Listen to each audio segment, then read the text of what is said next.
Watch this before buying an iPhone in 2025. Hey everyone, welcome back. In this video, I will show you top 3 things that you need to know to buy an iPhone in 2025. So let's get started. First, if you are buying an iPhone, check the IMEI and serial number. For that, go to Settings. From Settings, tap on General. From General, tap on About. And from there, you'll have to just find out their IMEI or serial number. Simply you'll have to find out and copy that. After that, you'll have to open any browser. From the browser, search for checkcoverage.apple.com, and from there you'll have to just enter a device serial number. After that, you'll have to verify with the captcha here. After you verify with that, this site will check the iPhone it is original or fake. After that, you'll have to also inspect the build quality or Apple logo should be sharp, not blurry or misengaged.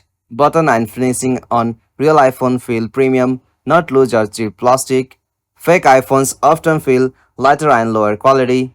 If you see any kind of Android-like settings, Play Store or any kind of UI, it is fake. You can as usual check for FaceTime settings, iMessage or Siri. If you are finding Siri, iCloud or iMessage on your iPhone, that iPhone is real. As usual, you can check the box and accessories. Original Apple box has clean printing, matching IMEI and serial number on the label.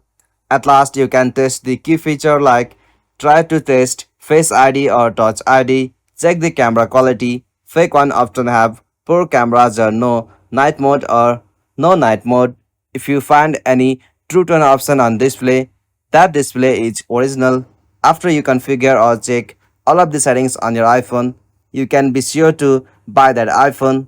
If you found this video helpful, please make sure to like and subscribe for more videos like this. Thanks for watching. Have a good day.